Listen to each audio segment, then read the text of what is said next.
Her laughter echoed before the words did. I wasn't supposed to hear it. I wasn't supposed to be logged into her iPad, but I was. It sat on the kitchen counter, unlocked, and she was in the bedroom on a group call with her friends.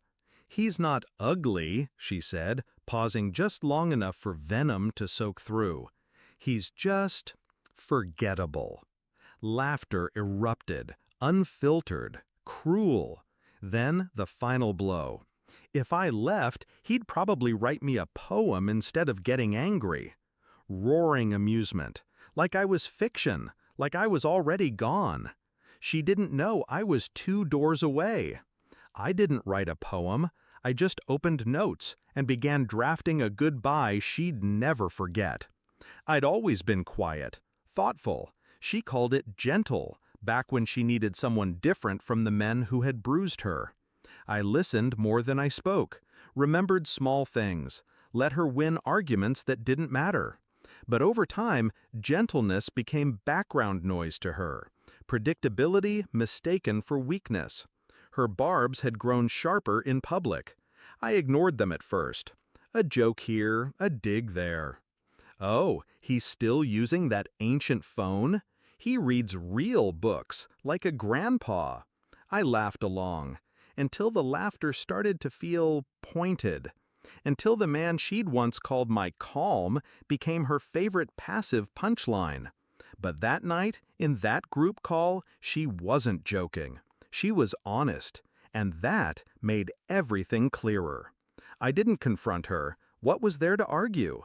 She'd already made her case, publicly, gleefully.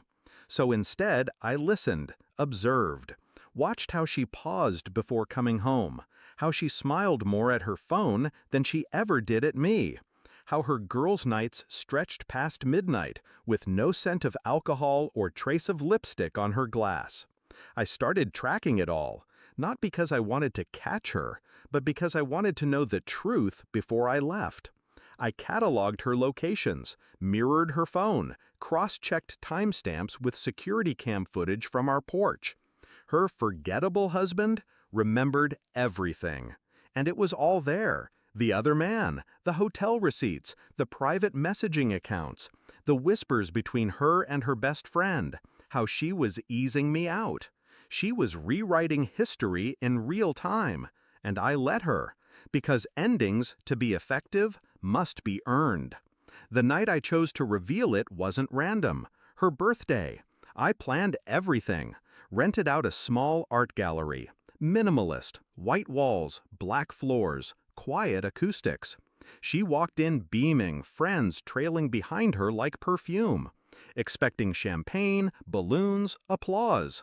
Instead, there were only framed pieces on the walls. No photos, just text, printed screenshots mounted like poetry. I'm sick of him always being available. He's too easy to forget. Maybe if he got angry once, I'd feel something. Each friend froze, eyes darting between glass and betrayal. She stared, mouth half open, like her body had been unplugged. I stepped into the center of the gallery, still silent, still calm. "You were right," I said, finally. "I didn't write a poem." She tried to speak. I held up my hand. "But I did write this exhibit." Her friends slipped out one by one like rats sensing water. She stayed, hands trembling, lips forming apologies she hadn't yet committed to. "This is humiliating." I nodded. "Good. You remember humiliation. Maybe you'll remember me, too." She reached for my arm. I stepped back. "You don't get to reach for someone you spent months shrinking." I handed her a manila envelope, my resignation from this life. Bank transfers, apartment lease, divorce papers, final. She looked stunned. "You're actually leaving?" I tilted my head. "Would you have remembered me if I stayed?" She blinked, slowly realizing this wasn't a fight she could flirt her way out of. She had never seen me angry, and that was the final cruelty. Because now she never would. I left before midnight. No music, no applause, no final words. I walked into the night alone. And it didn't hurt, not anymore. You only grieve when you lose something real. What we had died long before that gallery. She just forgot to bury it. Now, every time someone asks about her past, she'll remember that exhibit. Those walls, the silence, the man she called forgettable, who ended her chapter without ever raising his voice. If I was forgettable, then why does she still flinch at the mention of my name?